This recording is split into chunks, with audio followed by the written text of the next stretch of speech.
बिस्मिल्लाहिर्रहमानिर्रहीम अस्सलामुअलैकुम easy learn में वंस अगेन वेलकम। एक्सरसाइज 12.3 चल रही है। क्वेश्चन 2 हमारे सामने है। छोटा सा क्वेश्चन है, क्विकली स्टार्ट करते हैं। Prove that the bisector of two exterior and the third interior angle of the triangle are concurrent. Concurrent का मतलब क्या है कि वो एक जगह पे मिलते क्या हैं? बाइसेक्टर्स। किस चीज़ के बाइसेक्टर? एंगल के। लेकिन अब वो इंटीरियर और एक्सटीरियर एंगल्स जो उन्होंने कहे हैं तो वो मैं आप लोगों को थोड़ा सा क्लियर कर दूं कि जैसे फॉर एग्जांपल ये मेरे पास एक लाइन है और अगर मैं यहाँ से लेकर ये एक मतलब एक शेप बनाता हूँ, लेट्स से ट्रायंगल ही बना लिए। अगर इसके अंदर मैं ये कह रहा हूँ कि एक एंगल है और मैं इस एंगल को मेजर करने लगा हूँ, लेट्स से ये और ये, तो ये जो एंगल है this is called interior angles. Why? Because it is inside the triangle. और अगर हम कोई ऐसा एंगल लें जो कि आउटसाइड हो, लाइक अगर मैं ये कहता हूँ कि इसका एंगल मैं ले रहा हूँ, एक सेकेंड, यही एंगल ले रहा हूँ बट मैं ले इस तरह से ला रहा हूँ कि ये जो आउटसाइड टर्म्स हैं इस तरह से एंगल आए। बात समझ रहे हैं? अब मैंने इस लाइन को एक्सटेंड किया, इसी लाइन को एक्सटेंड किया, ये एंगल जो है इसके आउटसाइड वाली साइड पे इधर से इसी तरह एक्सटेंड करेंगे, ये मान रहा है 95 का। राइट नाउ मैं इसको डिलीट कर रहा हूँ और ये कह रहा हूँ कि अगर मज़ीद अगर आप लोगों के लिए मैं एक छोटा सा यहाँ पे बताना चाह रहा हूँ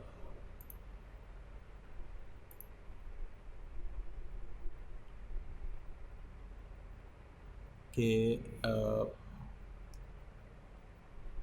जैसे ये एंगल मान रहा है ना, ये भी एक्सटीरियर में है। अगर मैं इसको इधर ले जाता हूँ ये इंटीरियर हो जाता है अंदर वाली साइड पे। अगर यहाँ पर ले आता हूँ this is also called exterior angle. इस लाइन को एक्सटेंड किया और इसके साथ एंगल देख रहा हूँ, this is called exterior angle. I hope कि आप लोगों को इंटीरियर और एक्सटीरियर एंगल्स की समझ जो है वो लग गई होगी। ठीक है, ये क्या है? EXT exterior. ठीक है, और यहाँ पर मैं लिख देता हूँ ताकि आप लोग ये विषय देखें तो आप लोगों को याद रहे, इंटीरियर। ठीक है, ये कंसेप्ट। अब आते हैं कि हमारी आज की डिस्कशन में जो क्वेश्चन है ना वो क्या कह रहा है। हमारे पास एक लाइन सेगमेंट में लेना पड़ेगा और एक आप अच्छा उसने कहा ये है कि कोई एक ट्रायंगल ले लें सबसे पहले तो। लेट्स से कि ये एक हमारे पास आ गई नाप ट्रायंगल। मैंने एक वैसे ही बनाई है कि ना कोई मैंने इसमें एंगल देखा है, बस जनरली आपके सामने मैंने एक ट्रायंगल ड्रा की है। लेट्स से कि हम इसका जो है ना वो नाम रख लेते हैं।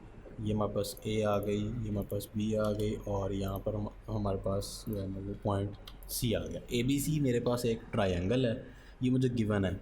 अच्छा, यहाँ पर सिस्टम ये है कि अगर अगेन उसने कहा है कि स्टेटमेंट में कि टू एक्सटीरियर एंगल्स, दो एक्सटीरियर एंगल्स आपको चूज़ करने पड़ेंगे। For the sake of the exterior angles I am actually going to extend this line ताकि हम लोग एक्सटीरियर एंगल जो हैं वो ड्रॉ कर सकें। तो मैं क्या करता हूँ कि इसी पॉइंट पे इसको एक्सटेंड करूँगा ताकि थोड़ा सा ना हम लोग इसको बात कर सकें। ठीक है, लेट्स से कि मैंने इस लाइन को एक्सटेंड कर दिया, ये इसको एक्सटेंड किया, ठीक हो गया। इसी तरीके से अब मैं इसको भी एक्सटेंड कर देता हूँ। मैं अगेन लाइन सेलेक्ट करके इसी पॉइंट से इसको भी एक्सटेंड कर दिया, ठीक हो गया। दोनों को मैंने थोड़ा थोड़ा एक्सटेंड कर दिया क्योंकि यहाँ पर अभी जो एंगल बनेगा वो मुझे चाहिए। ठीक है, अब मैंने जितना भी इसको एक्सटेंड किया मेरी मर्ज़ी, बल्कि इसको थोड़ा सा बराबर कर लेते हैं उसकी।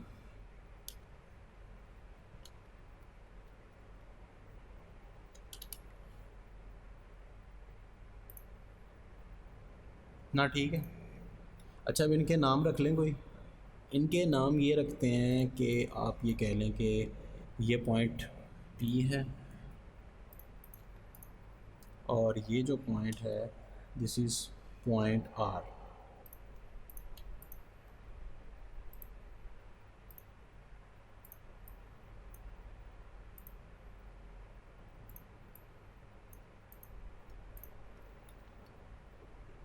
ठीक है, ये मैंने ए जो लाइन थी AC, इसको थोड़ा सा एक्सटेंड करके यहाँ पर ले आया हूँ। दैट इज़ नाउ कि मैंने PA तक इसको एक्सटेंड कर गया पॉइंट P तक।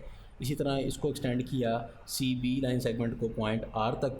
अब इससे नेक्स्ट ये करते हैं कि यहाँ पर जो एंगल बन रहा है ए बी आर और यहाँ पर एंगल बन रहा है बी ए पी, दो एक्सटीरियर एंगल्स हैं, ये मैं क्वेश्चन में गिवन है। तो लेट्स से कि मैं आप लोगों को यहाँ पर एंगल चेक करवा दूँ। एक एंगल ये है, ठीक हो गया, जितना भी है वट एवर इट इज़, और एक एंगल हमारे पास जो है ना वो ये है। ये दो एंगल्स क्या बन रहे हैं जनाब? Exterior angles of the triangle. किसी दो साइड्स के हमने बाहर से एंगल्स को चूज़ किया। इसको मैं रिमूव कर दूं क्योंकि ये भी हमें चाहिए नहीं, बस मैंने बताया आपको ये एक्सटीरियर एंगल्स हैं। नाउ वो क्वेश्चन में ये कहता है कि अगर आप क्या करें, इन दो एक्सटीरियर एंगल्स के बाइसेक्टर को ड्रा करें, ठीक हो गया। लेकिन वो भी हम कंस्ट्रक्शन में बल्कि गिवन में सॉरी देखेंगे कि इनके जो बाइसेक्टर हैं वो ड्रा किस तरह से होंगे। बाइसेक्टर्स ड्रा करने के लिए मैं यहाँ से ले रहा हूँ बाइसेक्ट पे, ठीक हो गया, ये और पॉइंट ये एक बाइसेक्टर ड्रा हो गया। इसी तरीके से मैं दूसरा बाइसेक्टर भी ड्रा कर लेता हूँ।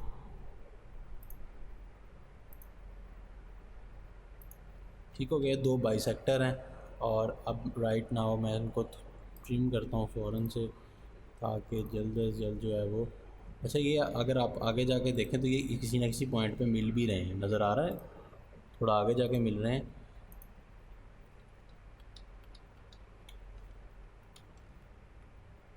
एक सेकंड रुक जाए, मैं इसको थोड़ा सा ट्रिम कर लूँ। तो ये ट्रिमिंग तो इनकी हो गई है। बेसिकली हुआ ये, मैंने आगे से भी काट दिया लाइन, वैसे आप आगे तक जाने दे सकते हैं थोड़ा सा। ये एक पॉइंट आया, मैंने वहाँ तक ही रखा ताकि काम ज़रा क्लियर लगे। अब हुआ ये सीन है कि हमारे पास जो ये पॉइंट है, अगर इसको हम इसका नाम हम चलें ओ रख लेते हैं। ए ओ क्या है? एंगल बाइसेक्टर है, कौन सा? बी ए पी का। इसी तरीके से ए बी आर का एंगल बाइसेक्टर क्या है? B O. क्लियर होगी बात? वैसे तो इसका जो बाइसेक्टर था ना वो आगे तक जा रहा था, लाइक उसका आप कोई भी नाम रख सकते थे, बी क्यू ए क्यू, लेकिन वो दोनों मिलते हैं पॉइंट ओ पे। लेकिन मैंने चूँकि डायरेक्ट ही कह दिया कि ये इसका दोनों जो बाइसेक्टर हैं, ए यहाँ पे आप कोई नाम रख सकते हैं जैसे मैंने बताया, तो ये मिल रहे हैं जहाँ पे मैं वहीं पे ही डिस्कस कर रहा हूँ एट पॉइंट ओ। अच्छा जी, उसने कहा था कि prove that the bisector of two exterior angles, bisector ये bisector of two exterior angles, तो वो हमने ड्रा कर दिया। और एंड अब आगे सुने उसकी स्टेटमेंट में बात, थर्ड इंटीरियर एंगल, इसका मतलब तीसरे जो एंगल है, दो एंगल तो ख़त्म हो गए, एक ट्राइंगल के तीन ही एंगल्स होते हैं, एक ये और तीसरा ये बचता है। And third interior angle of the triangular concurrent, और तीसरे अगर आप इंटीरियर एंगल का बाइसेक्टर लें तो इसमें आके से गुजरेगा, यानी कि कॉन्करेंट होगा। तो ये चूँकि हम इसमें काम कर रहे हैं ऑटोकैड में, तो डेफिनेटली इसमें ज़रा प्रिसीजन ज़्यादा होती है। तो आई होप कि इसमें जब हम इसको ड्रा करेंगे तो ये क्लैरिटी के साथ हमारे सामने आ जाएगा। तो लेट्स सी कि मैं इसको ड्रा करने की कोशिश करता हूँ। तो इसका भी बाइसेक्टर ड्रा करता हूँ। तो यहाँ पे मैं इसको सिलेक्शन कर लेता हूँ बाइसेक्ट पे अगेन से, और ये आ गया हमारे पास, ये पॉइंट आ गया, और यहाँ पे हमारे पास जो है वो पॉइंट ये आ गया। ठीक है, ये देखें, ये मैंने बाइसेक्टर ड्रा किया और ये एग्जैक्टली उसमें से पास हो रहा है। ये कि कौन सा बाइसेक्टर है? एंगल सी का इंटीरियर बाइसेक्टर।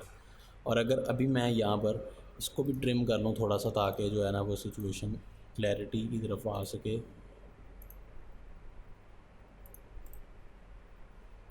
ये मैं इसके आगे वाली जो साइड्स हैं उसको बिल्कुल रिमूव कर रहा हूँ। वैसे मैंने जैसे पहले भी बताया कि ये जो आप एंगल्स बाइसेक्टर ड्रा करेंगे वो इस तरह से होगा कि सी से ओ नहीं होगा, सी से आगे किसी पॉइंट तक जा रहा होगा, लेकिन हमने उसको यहीं पे रोक लिया डायरेक्ट। मैं आपको थोड़ा सा कर रहा हूँ प्रोसीजर यहाँ पे। खैर, गिवन जो है वो सारा कुछ हो चुका है। दोबारा से रिपीट कर रहा हूँ, गिवन ये है कि in A triangle A B C, angle A B R and angle B A P R the two exterior angles. Therefore, हमने इसके जो क्या किया उससे नेक्स्ट लिखेंगे, देयर क्या होगा कि बी, आगे मैंने कहा था आप इसका कोई नाम रख सकते हैं, ठीक है। लेट्स से कि मैंने यहाँ पर बी क्यू नाम रखा है, यहाँ तक लाइन आ रही थी, B Q and A P R the bisector which meet each other at point O. And C is also joint to O. ठीक है, क्लियरली आप एक बात समझ लें कि जैसे मैंने पहले भी बहुत बार समझाया आपको ये बात कि आपके पास दो चीज़ें होती हैं। अब हमारे पास अगेन वही दो ऑप्शंस आ रही हैं। आप चाहें तो यहाँ पर ये कह सकते हैं कि ये मैंने जो सी का एंगल बाइसेक्टर ड्रा किया है, ठीक है, वो इस पॉइंट में से गुजर रहा है। तो आपको ये प्रूव करना पड़ेगा कि एंगल का जो बाइसेक्टर है वो इस पॉइंट में से गुजर रहा है। ठीक हो गया, यानी कि गिवन क्या है, बाइसेक्टर तो है लेकिन पॉइंट में से गुजर रहा है, वो प्रूव करना है। लेकिन दूसरी सिचुएशन ये हो सकती है कि आप सिंपल ये कहें कि इस पॉइंट से हम डायरेक्ट इस एज तक एक लाइन लगा देते हैं स्केल रख के। अब हमें ये कंफर्म है कि इस पॉइंट से गुजर रहा है क्योंकि हमने खुद ये काम किया है, लेकिन हमें ये चीज़ प्रूव करनी पड़ेगी कि ये जो है ना इसका एंगल बाइसेक्टर बी है, यानी कि इस साइड का एंगल और इस साइड का एंगल बराबर रहेगा। अब अगेन ये आपके ऊपर डिपेंड करता है आप कौन सी स्ट्रेटजी चूज़ करते हैं, but I am going to choose the simple strategy which is कि मैंने इस ओ पॉइंट पे स्केल रखा और सी पॉइंट पे सिर्फ एक लाइन लगा दी। सो अब मुझे ये तो 100% कन्फर्म है कि ये लाइन जो है ये इसमें से ओ में से पास कर रही है क्योंकि मैंने ड्रॉ किया खुद। लेकिन मुझे अब ये प्रूव करना पड़ेगा कि ये क्या ये एंगल बाइसेक्टर है सी का। So this is our task now. हमने प्रूव क्या करना है कि जो लाइन सेगमेंट सी ओ है, या आप रिक्वायर्ड के सेक्शन में लिखेंगे C O is the bisector of angle C. For example अगर आप इस एंगल का नाम रख लें तो ज़्यादा बेहतर रहेगा। मैं ऐसा करता हूँ कि यहाँ पर ऐसा इसको मैं वो यार ये क्या कर रहा है, इसको हम 1 का नाम दे देते हैं और इस साइड पे हम लोग इसको 2 का नाम दे देते हैं। ये जो है ना एंगल, हम इसको इस एंगल 1 और 2 के नाम से पुकारेंगे। ठीक हो गया, यानी कि हमने प्रूव ये करना है कि एंगल 1 और एंगल 2 बराबर है, यानी कि सी ओ जो है वो बाइसेक्ट कर रहा है एंगल सी को। अब आती कंस्ट्रक्शन की बारी। कंस्ट्रक्शन के लिए मैं यहाँ पर येलो कलर चूज़ करना चाहूँगा।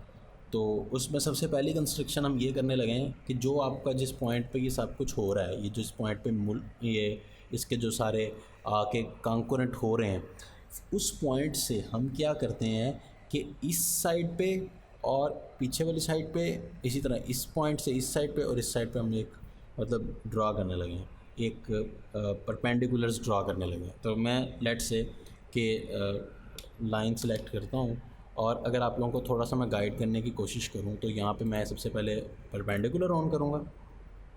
ये मैंने इस पॉइंट को इससे मिला दिया। मैंने किया गया है, मैं आपको सिंपल ये करना चाह रहा हूँ, ज़रा पहले सुन लीजिए कि मैं कर क्या रहा हूँ। ये वाला काम कर रहा हूँ कि मैंने एक लाइन जा रही थी, ये एक लाइन जा रही है, ठीक है, ये सीन बना हुआ है, ये लाइन जा रही है, इस लाइन के एज से रख के मैंने इधर रख के मैंने इधर एक 90 का एंगल बना दिया और इसी एज से रख के इधर एक 90 का एंगल बना दिया। क्लियर है, दो मैंने 90 के एंगल लगाए, वो वाला सिस्टम बना रहा हूँ, समझ लग गई बात की। तो अभी क्या सीन है कि ये देखें, ये एक यहाँ पर ना एंगल बन रहा है। अगर आप इसको थोड़ा सा रोटेट, बल्कि मैं पहले एक और बाइसेक्टर ड्रा कर रहा हूँ इसी पॉइंट से ओ से। अभी मैंने जो किया इसको मुझे नाम भी देना पड़ेगा ऑफ कोर्स।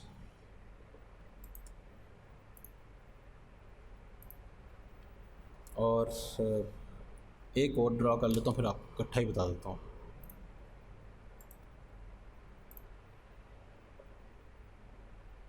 यार ये तो लाइन छोटी है, ये लाइन बड़ी नहीं है, मसला ये है, थोड़ी सी एक्सटेंड करनी पड़ेगी मैं ये वाली लाइन इस साइड पे। तो ऐसा करते हैं कि हम इस लाइन को पकड़ते हैं, यहीं से पकड़ते हैं इसको और इसको थोड़ा सा हम एक्सटेंड कर रहे हैं। ठीक हो गया, दोबारा ड्रा की मैंने, तो ये जो पॉइंट पी है ये आप यहाँ पर ले आए। अब दोबारा से मैं यहाँ पे आता हूँ, परपेंडिकुलर, ये देखें ना यहाँ पे करके बांध रहा था, लाइन छोटी थी। अच्छा जी, सिवाय इस कलर के अगर इसको हम चेंज कर सकें दोबारा से ब्लू में ही, हाँ ठीक हो गया। ये जो येलो कलर की लाइंस है ना, ये क्या बता रही हैं, ये आपके पास हैं एंगल्स जो आपके पास आए हैं। अंडरस्टैंड, मैंने किया जैसे ये एंगल है, सिंपल सा एक एंगल, ऐसे ही यहाँ पर ये एंगल है, ठीक है, समझ लग रही, BAP। ऐसे ही यहाँ पे जैसे ये सिंपल सा कोई एंगल है, इस एंगल के ऊपर समझ लें कि ये आपके पास कोई बाइसेक्टर बना हुआ है। यहाँ पर बाइसेक्टर का रोल प्ले कर रहा है ये ए क्यू, जैसे यहाँ पर ये कर रहा है। जो आपके पास एंड पॉइंट था ओ, बल्कि ए ओ, जो एंड पॉइंट है ओ, उधर से हम लोगों ने ये जो अभी तो येलो कलर में काम किया था ना, वो बता रहा हूँ कि ये दो लाइंस जो ड्रा की क्यों की हैं। इसका मकसद क्या है कि हमने एंड पॉइंट से पता है कि अगर आप 90 पे ड्रा करें लाइक दिस, और इसी पॉइंट से इस साइड पर भी अगर हम 90 पे, लेट्स से ये 90 नहीं है लेकिन लेट्स से ये 90 है, इस तरफ को भी ड्रा करें तो ये और ये डिस्टेंस अभी हम चेक करेंगे कि ये बराबर होना चाहिए, क्योंकि ये बाइसेक्टर है, वो वाला थ्योरम की तरफ जा रहे हैं। तो आई होप कि आप लोगों को उसकी सिचुएशन की समझ ज़रूर आ गई होगी। तो अगर नहीं भी आई तो अभी आगे चल के जब मैं उसको एक्सप्लेन करूँगा तो अभी आपको उसकी समझ लग जाएगी, डोंट वरी। इसको स्ट्रेट कर लेता हूँ, ठीक हो गया, यहाँ तक क्लियर है। अब आती है बारी कि हम इसको नाम वगैरह रख लें। सबसे पहले मैं ये करता हूँ कि एल, एम एंड एन तीन नाम रख रहा हूँ। तो ये आपके पास आ गया एल, और ये आपके पास आ गया एम, और यहाँ पर फाइनल आपके पास आ गया N. L, M and N, मेरे पास तीन जो है वो लाइंस सेगमेंट मैंने ड्रा किए हैं। रिपीट करता हूँ, आपने लिखना है क्या कंस्ट्रक्शन में आपने लिखना है कि line segment O L is perpendicular to this line segment that is the C B कह लें। ऊपर वाली लाइन से अगर आपने शुरू करना है तो आप इस तरह बोल सकते हैं, लाइक ये देखें सी बी कह सकते हैं, और बल्कि इसको आप सी आर कह दें पूरी line. O L is perpendicular to C R. दूसरी कंस्ट्रक्शन ये की कि ओ एन, ये वाली line segment is perpendicular to A B. तीसरी ये की कि O M is perpendicular to C P. C P क्या है, यहाँ से लेकर ये नीचे तक, this is called C P, और इसके साथ परपेंडिकुलर है। अगर आप चेक करना चाहें तो आप किसी भी पॉइंट पे इसको वेरीफाई भी कर सकते हैं, ये 90 का एंगल होना चाहिए। राइट नाउ मैं इसको रिमूव कर रहा हूँ। नाउ हम आते हैं फाइनली प्रूफ की तरफ। सबसे पहली चीज़ यहाँ पर जो ये है कि ओ एल, अगर आप इसमें जाएं ये, और यहाँ पर ओ एन जो है, इनकी लाइंस ये दोनों कांगुरेंट है। मैंने अभी उसी चीज़ के लिए ये बनाया था और ये नीचे भी बनाया था। क्यों कांगुरेंट है, रीज़न क्या है, बिकॉज ये जो बी ओ है आपके पास, ये एक एंगल है, ये A B R is a angle, और ये उसका बाइसेक्टर है नीचे की जानिब। ठीक है, ये अगर आप चेक करना चाहें तो इसको हम चेक भी कर लेते हैं। ये देखें, अगर हम पूरे एंगल की बात करें that is 134 A B R, ठीक है। और ये जो अभी एंगल है यहाँ से लेकर यहाँ तक दैट इज़ एक्चुअली 67, एंड यहाँ से लेकर यहाँ तक देख लेते हैं दैट इज़ आल्सो 67। सो अब बात समझ में आई है कि क्या बात हो रही थी कि A B R is a angle and the bisector is this B O. ये जो वाइट कलर की लाइन है ये बाइसेक्ट कर रही है इस एंगल को, और इस एंगल को चूँकि बाइसेक्टर पे अगर कोई भी पॉइंट आप ले लें दोनों आर्म्स की तरफ, किसी भी पॉइंट से 90 के एंगल बस होने चाहिए यहाँ पे, वो हमें पता है कि 90 के हैं। तो परपेंडिकुलर्स आप ड्रा करें किसी भी पॉइंट पे towards the arm of the angle, तो हमें पता है वो दोनों बराबर होते हैं। तो इस हिसाब से आपका ओ एल और ओ एन काम बराबर हो गया, कांगुरेंट हो गया। So O perpendicular O L is congruent to perpendicular O N, और इसकी जो रीज़न है that is B O is bisector of angle A B R. Clear होगी। इसी तरीके से आप लोग यहाँ पर आएँ और यहाँ पर आके भी आप लोग क्या कर सकते हैं, वेरीफाई कर सकते हैं कि वही सिचुएशन के बी ए आर, अब इस साइड पे भी ये देख सकते हैं कि आप वही सिचुएशन है, ये एक एंगल है 119 का। क्लियर है। तो यहाँ पर इस सिचुएशन में भी अगर आप यहाँ पर चेक करें तो इसका बाइसेक्टर ये वाइट कलर की लाइन कर रही है, और अच्छा बाइसेक्ट किया है इसने इसको। दोनों साइडों पे एंगल 59 है, तो ये जो वाइट कलर की लाइन है ये इसको बाइसेक्ट कर रही है, ये जो बी ए पी है, ठीक है। ए ओ इसका बाइसेक्टर है, इस वजह से बाइसेक्टर पे एक पॉइंट ओ से अगर आपने दोनों आर्म्स की तरफ को दो लाइंस ड्रा की, ये वाली लाइन और ये वाली लाइन, यानी कि O M is congruent with O N. Clear हो गया। अगेन इसकी रीज़न क्या होगी, A O is bisector of the angle B A P. Okay जी, फाइनली हम ये भी कह सकते हैं कि अगर ये लाइन इस हमने कहा कि इसके बराबर है। बाद में हमने कहा ये लाइन जो है ये इसके बराबर है, इसका मतलब ये तीनों आपस में भी क्या हैं, बराबर होनी चाहिए लाइनें। और अगर इन तीनों लाइंस की लेंथ अगर हम चेक भी कर लें, प्रूव हो गया कि OL is congruent to ON। Reason is from the above statements. Okay, अगर हम इसको मेजर करें अब कि क्या वाकई ही इनकी जो है वो इक्वल है, उसके लिए हमें